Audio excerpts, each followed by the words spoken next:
Fala aí, galerinha do oitavo ano. Como é que vocês estão, gente? Beleza? Beleza. Bora trabalhar. Olha aqui, ó. Meu povo revolucionário do oitavo ano. O que a gente está fazendo nas últimas aulas? Inclusive lá com o esforço nas presenciais, tirando dúvidas, explicando aquela coisa toda. A gente está entendendo as revoluções inglesas. Show. Muito bem. É isso.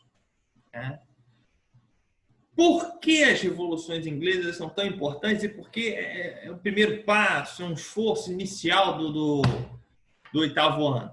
Porque ela representa a primeira revolução burguesa da Europa do final aí da época moderna. Recapitulando, gente. Então, olha isso aqui, olha a importância disso. Tá? A gente começa estudando as revoluções burguesas no oitavo ano. Ponto. Ou seja, como antigo regime, que eu já falei 1 milhão de vezes, vou falar de novo, vou cair duro aqui. Como antigo regime na Europa começou a entrar em crise e vai ser derrubado por um conjunto de revoluções que vão ser dirigidas, vão ser conduzidas pela burguesia, é o grupo do dinheiro, é o grupo das trocas mercantis, são proprietários. E por isso chamamos revoluções burguesas, né? Porque esse grupo que está à frente, ele que vai implantar a sua lógica. Qual é o resultado de todo esse movimento que a gente está estudando e vai estudar ao longo desse ano? A instauração e consolidação do sistema capitalista. Bom, então a gente começa no final do século XVIII para o século XIX. Um conjunto de processos, Revolução Francesa, Revolução Industrial, Iluminismo, papapá. Ótimo.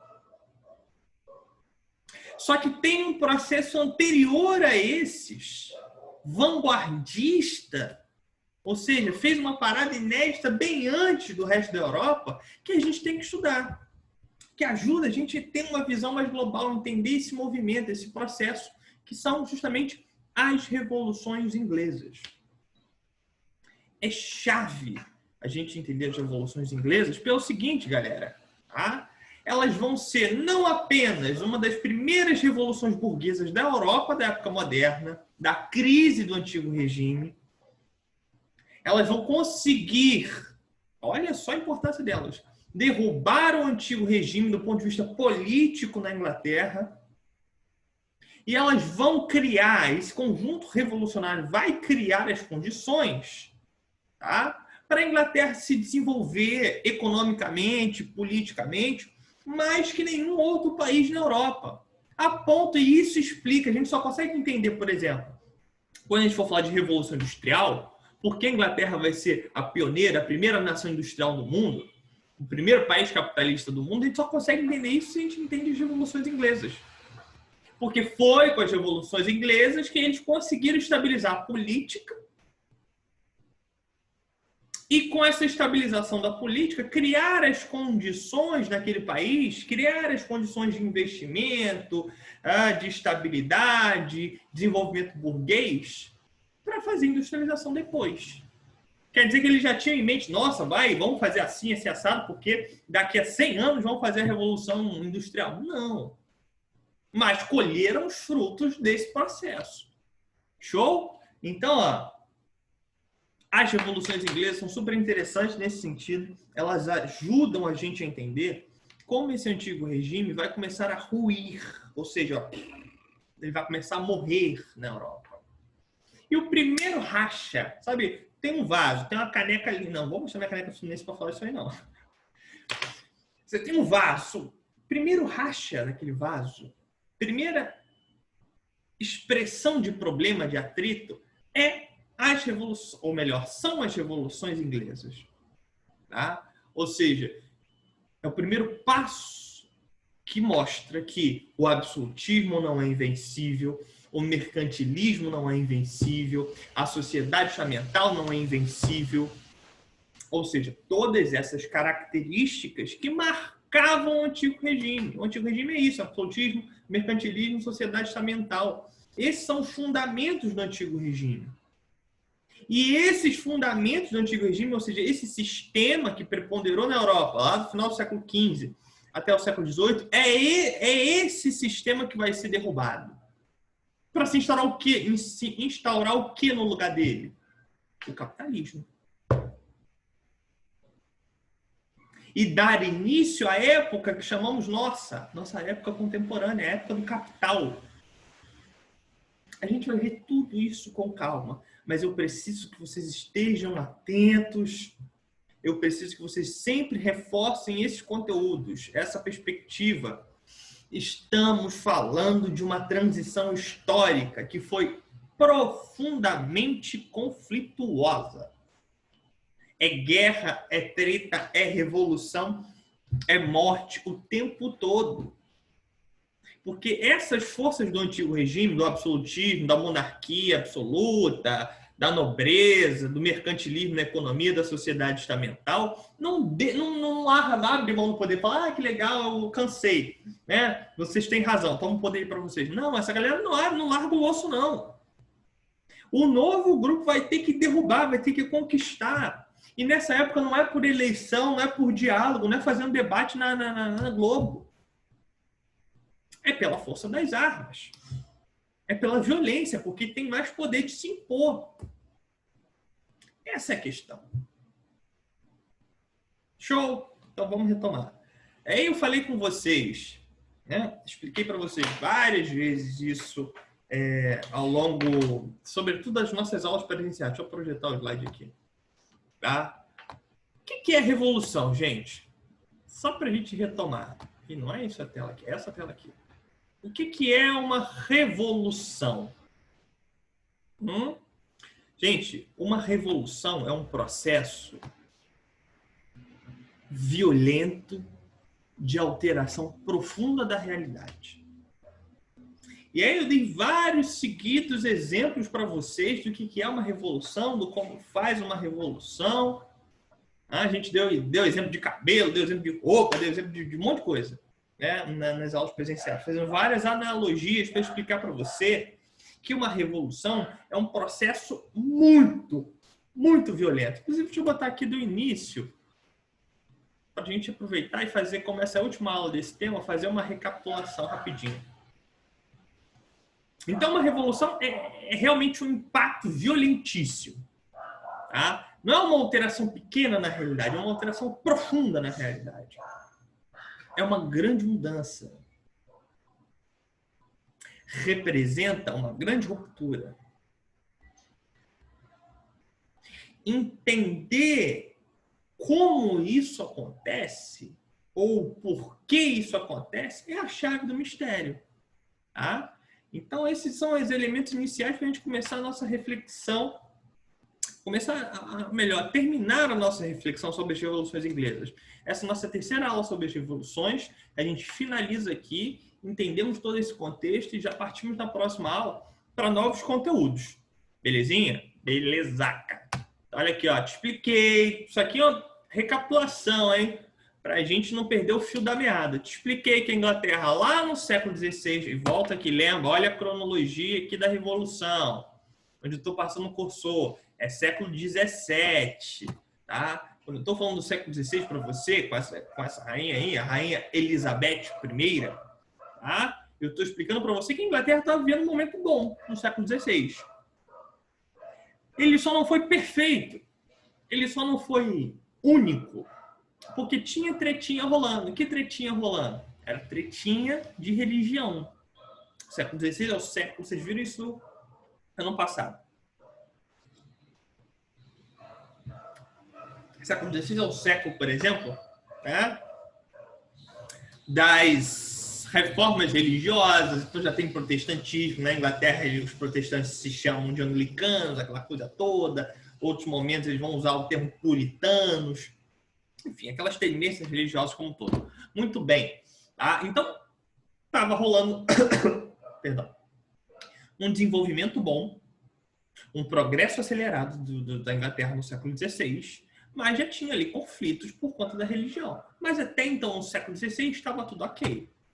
É isso que eu tinha explicado para você. Eu falei, Esse é o contexto da Inglaterra que entra no século XVII. Ela entra no século XVII, tá? Como um reino próspero, a burguesia está desenvolvendo, tá? A monarquia se estabilizou, os Tudor no poder, estão bombando, pá, tá maneiro.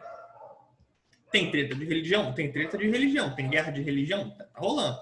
Mas tudo dentro do... Assim, aquele contexto na Europa estava tudo dentro do controle. Legal. Pô, maneiro. O que começou a dar ruim? Porque essa é a pergunta. A revolução não ocorre, revolução nenhuma ocorre no momento show, maneiro. Tá, assim, tá tudo bom, mas do nada a gente acorda, pô, vamos fazer uma revolução? Vamos fazer uma revolução. Não é assim.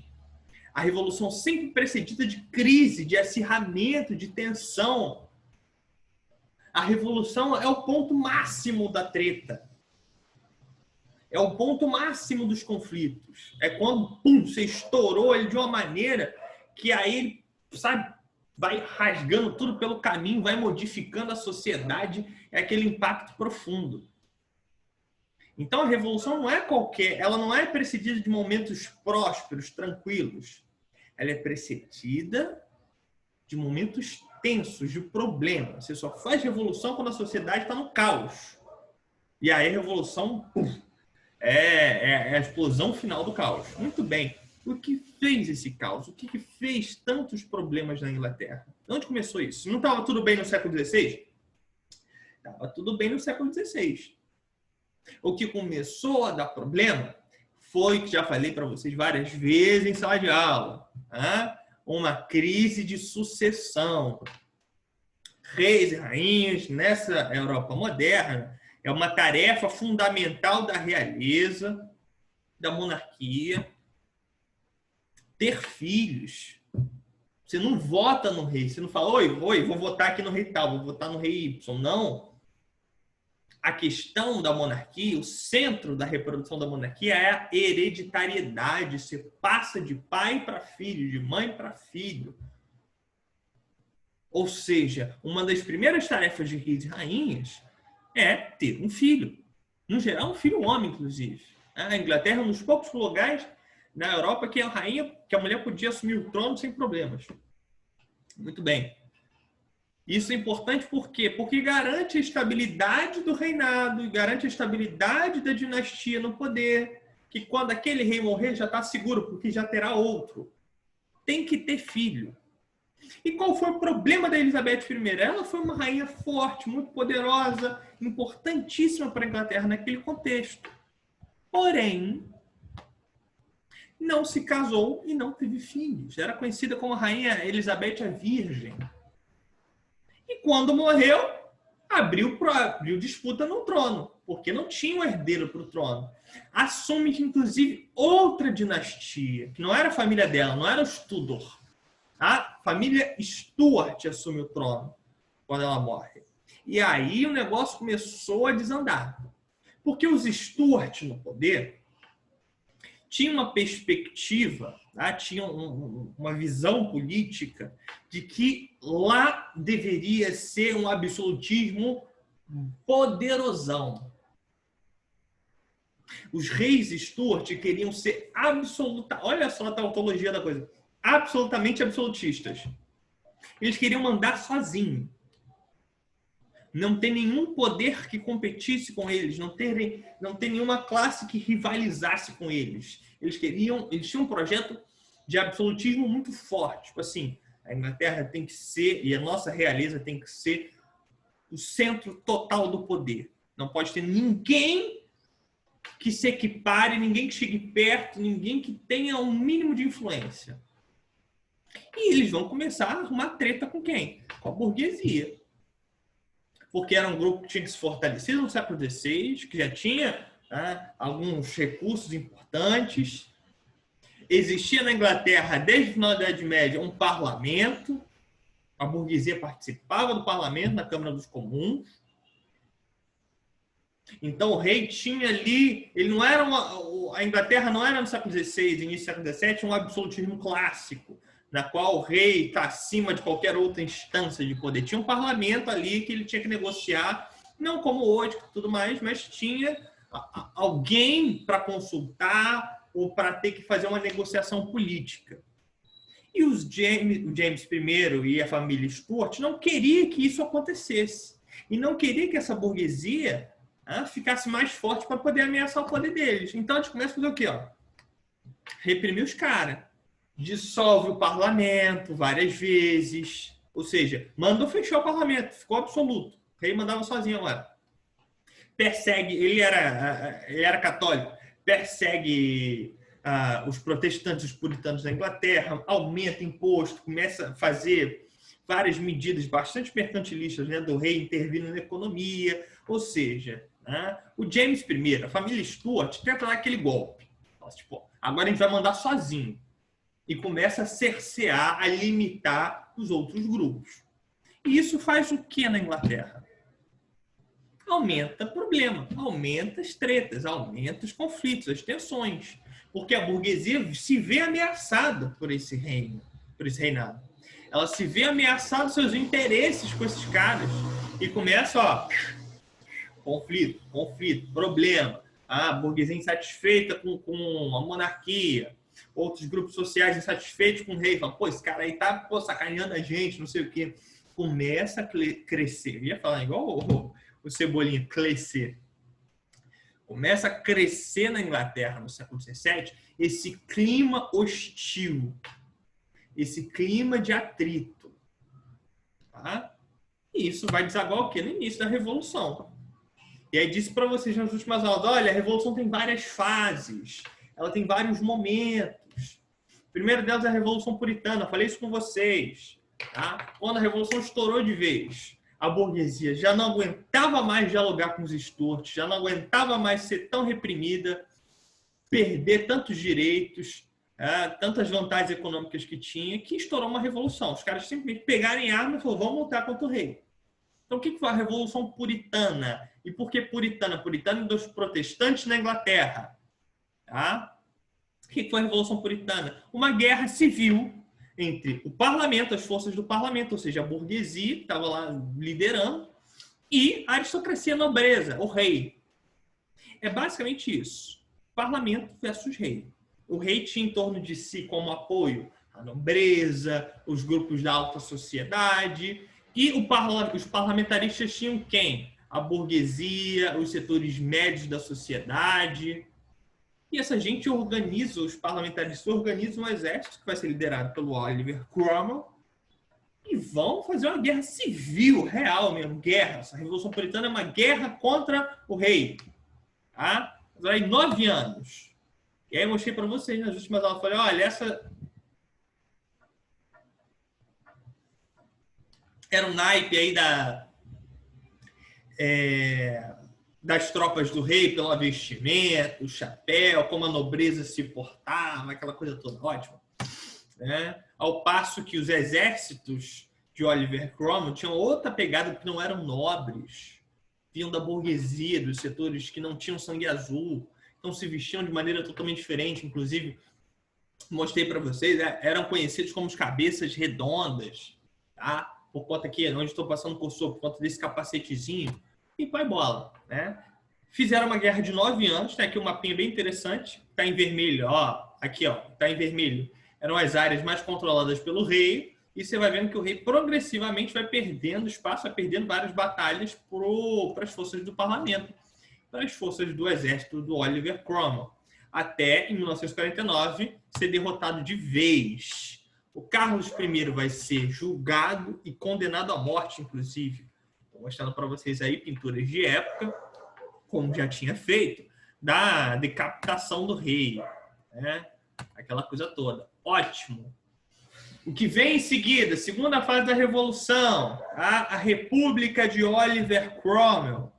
Ou seja, o cara que liderou as tropas do parlamento, que liderou as forças parlamentaristas que derrotaram o rei, degolaram o rei, agora vai assumir o poder como Lord Protector. Ele seria tipo um presidente, só que quase um ditador. Porque o problema todo é esse. O Cromwell, no poder, se tornou um ditador. Inclusive, ele mesmo, veja só, fechou o parlamento em vários momentos. Reprimiu vários setores da sociedade. Ele trouxe medidas importantes para a burguesia? Sim. ele estabeleceu medidas que favoreciam o poder burguês? Sim. Porém, essa questão, essa forma ditatorial do governo dele começou a trazer mais e mais e mais problemas. Tá? Ele adiantou o lado da burguesia, adiantou o lado do interesse dos grupos que lutaram nas forças parlamentaristas? Sim, fundamentalmente sim. A burguesia conseguiu várias coisas que ela queria. Só que politicamente ele era um cara durão, perverso, ditador. E começou com isso a trazer novos problemas para a sociedade inglesa. Ou seja, os caras fizeram a revolução, mas não conseguiram resolver com o tal do Oliver Cromwell. O negócio ainda estava dando treta. Ainda estava gerando atritos. E esses atritos, como um todo, só vão se resolver, gente, tá? No momento que ele morre. E é a chave da questão. Quando o Oliver Cromwell, ele governou esse período todo, quando ele morreu, o filho dele até tentou assumir o poder, mas não conseguiu, não tinha a mesma habilidade, não tinha a mesma pegada que o pai. E aí, o governo dele não estava dando vários problemas, porque ele era um ditador. Ele fez coisas legais para a burguesia, fez, mas ele era ditatorial, então não conseguia concluir as questões como um todo. Estava dando treta ainda, estava dando treta. Como resolver esses problemas? Essa era a chave da questão. E aí a gente entra no outro elemento. Quando Oliver Cromwell morre. Olha a audácia. E aí paramos na aula passada. Quando Cromwell morre, o filho dele tenta assumir e não consegue. A terceira fase da Revolução, a restauração monárquica. Ou seja, chamam o rei de volta. Não que eles já captaram, claro. O filho do rei que eles já captaram. Tipo assim, pô, e aí, matei teu pai aí mandei cortar a cabeça dele, mas aí, tem como tu assumir o trono agora? O que tu acha? Aí o Carlos II, né? Falou, pô, já é. Ele assumiu o poder. Ou seja, eles tentaram trazer o rei de volta, esse vocês estão vendo é o Carlos II, para tentar reestabilizar a Inglaterra. Tipo assim, vamos colocar o rei, ele vai respeitar o parlamento e a gente vai fazer isso aqui funcionar. Show! O Carlos II queria o poder, queria o trono, falou, beleza, vamos embora. Aceitou a parada toda. Vamos, vou respeitar o parlamento, vou acontecer. Falou tudo que eles queriam ouvir. E assim que assumiu o poder, pouco tempo depois, começou o problema, começou a treta. Perseguindo a burguesia, que era fundamentalmente puritana, tá? Inclusive também tinham calvinistas, ou seja, tinham vários setores protestantes, né? Porque a família Stuart era católica, começou a perseguir esses caras por questões de religião, dissolveu o parlamento em alguns momentos, e tenta, a todo momento, reestabelecer o absolutismo. O problema dos Stuart era esse, eles queriam ser absolutos, queriam mandar sozinhos, não ter nada para dividir o poder deles. Não queriam nada que dialogasse com aquilo. Queriam estar acima de toda a sociedade. E para isso tinham que acabar com a burguesia, acabar com as forças do parlamento. Nessa restauração monárquica, para assumir o trono, ele até, beleza, não vou respeitar assim, vai ser maneiro, mas não foi o que eles fizeram. Tanto Carlos II quanto seu sucessor, James II. Voltaram a fazer as mesmas coisas que os Stuart, antes da Revolução Puritana, faziam. E aí o negócio começou o quê? A feder de novo. Que se tem a sagração do rei, todo aquele processo, olha, vida longa ao rei, botar ele no trono, tal, a restauração, as forças monárquicas muito felizes, olha, agora vamos ter um rei de novo, tal. Mas não ficou maneiro. Não ficou maneiro porque eles estavam perseguindo, voltando com toda aquela carga de novo, de querer ser absolutista, as mesmas tretas de sempre. E a gente entra no quarto e último momento das revoluções. O desfecho dela. Como essa história terminou? Aí vem a questão. A burguesia já tinha entendido As forças do parlamento já tinham entendido que a república lá na Inglaterra não era uma coisa que estava funcionando naquele momento. Eles precisavam de um rei, eles precisavam de uma monarquia. Mas não queriam que esse rei acabasse com o parlamento, queriam que esse rei dividisse o poder. Ficasse rei e parlamento, governando juntos. E se aproveitaram do desgaste que o James II, já no final da restauração, já tinha, assim, cara, pô, ninguém aguentava mais aquele cara, ele treta pra caramba, ele dissolvendo o parlamento, aproveitaram que ele estava sem apoio, estava fazendo um reinado muito ruim, e derrubaram o James I. Mas não derrubaram para instaurar uma outra república, para acabar com a monarquia. Tá? Derrubaram ele para botar um outro rei no lugar. Aí é o pulo do gato. A filha mais velha do James II, que era a mulher que assumiria o trono, era casada com um cara chamado Guilherme de Orange, tá? Que era um príncipe holandês, tal, protestante. A questão de religião está sempre muito envolvida nas revoluções inglesas. Tá? Então, eles aproveitaram essa manobra que tinha uma base ali de legalidade e chamaram o Guilherme de Orange, que era marido da herdeira do trono, para assumir o trono no lugar do James II. Tipo assim, a gente derruba o rei e coloca o genro dele no lugar. E ninguém vai poder dizer que não tem legitimidade, não tem referência, não tem base, porque... Aí olha só a questão, olha a malandragem dos caras. Porque ele é marido da filha do rei, da herdeira do trono. E foi o que foi feito. Eles chamaram o Guilherme, vocês vão ver, né, inclusive, oferecendo a coroa, tal. Chamaram o Guilherme e falaram, quer assumir o trono aqui? A gente tá com problema com a família Stuart, a gente não aguenta mais eles, as tretas, tal. Quer assumir? Aí o Guilherme falou, beleza, quero assumir o trono. Mas o parlamento já estava vacinado, já estava mordido com essas histórias de rei prometer e não fazer. Então, o que eles fizeram dessa vez? Show! Tu vai ter que assinar um papel aqui com a gente. Tu vai ter que assinar um acordo com a gente. Você vai assumir o trono, mas vai assinar um documento no qual você reconhece o parlamento como uma força política da Inglaterra. E que a Inglaterra vai ser uma monarquia parlamentarista. O rei, a monarquia, vai dividir o poder com o parlamento. Eles vão governar juntos. Quer Guilherme de Orange tá afim? Ele falou, beleza, e assinou. Qual o nome desse documento? Bill of Rights, a Declaração dos Direitos. Que basicamente fez o quê na Inglaterra? Consolidou o modelo de monarquia parlamentar. Ou seja, agora rei e parlamento dividiriam o poder e governariam juntos. O rei não seria mais absolutista nunca. Foi o que o Guilherme de Orange se comprometeu e foi isso que realmente aconteceu. A coisa se estabilizou na Inglaterra e a Inglaterra até hoje é uma monarquia parlamentar. Além de outra medida importante, o Act of Toleration, o ato de tolerância. Ou seja, ele também assinou um documento na qual ele se comprometia a não perseguir religiosamente as pessoas da Inglaterra, a respeitar a religião de todo mundo. Ele também se comprometeu a isso. Então foi um momento político importante, chave ali naquela fase da Inglaterra. E consolidou, na verdade, um empate. Lembra? A Revolução não começou lá em 1640, com a Revolução Puritana, por conta de atrito entre rei e parlamento? Não foi uma guerra civil? Foi. Um tentando derrotar o outro? Foi.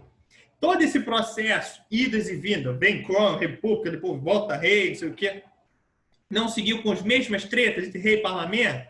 Nem o rei, a monarquia, conseguiu acabar com o parlamento, nem o parlamento conseguiu acabar com a monarquia. A Revolução Gloriosa é chamada de gloriosa por isso, porque ela foi um acordo entre o parlamento e Guilherme de Orange, sem derramamento de sangue, na qual eles se estabeleceram, cara, ninguém conseguiu derrotar ninguém, vamos botar isso aqui no empate, maneiro? Vamos ficar empatado? Nem o rei, a gente nem acaba com o rei, nem o rei acaba com o parlamento e divide o poder. Vai ser uma monarquia parlamentar, tem o rei e o parlamento governando juntos. O Guilherme de Orange aceitou e isso foi o desfecho revolucionário das revoluções inglesas, com a Revolução Gloriosa. O que foi, portanto, a Revolução Gloriosa? o acordo que estabeleceu a monarquia parlamentar na Inglaterra, o fim das revoluções, a pacificação dos conflitos. Quando ele assinou o ato de tolerância, ou seja, a liberdade de culto na Inglaterra, ele também acabou com as perseguições religiosas. Então, a Revolução Gloriosa foi o desfecho, o acordo entre as partes que acabou com a Revolução. Tá? E aí você tem o Guilherme Durand se comprometendo, assinando lá no parlamento, aquele negócio todo, tal. Várias pinturas que representam esse momento. Tá? E, de fato, esse foi um desfecho, entre aspas, pacífico, de uma revolução que já durava quase 50 anos, e estabilizou a Inglaterra politicamente. Criou as condições de desenvolvimento político e econômico que eles vão colher lá na frente com a Revolução Industrial. E ofereceu para o resto da Europa um exemplo. Ó, absolutismo não é invencível, não. A burguesia pode participar do poder. A gente pode ter direitos, ter constituição, ter elementos que deem direitos, deem deveres às pessoas. Acabar com a tirania. E isso vai ser muito inspirador para o que vai vir a seguir. Beleza? Minha gente, ó, beijão, dúvidas e questões, só falar, mandar mensagem. Né? A gente se vê, anotem essas questões para a gente trabalhar na aula presencial. Tchau, tchau.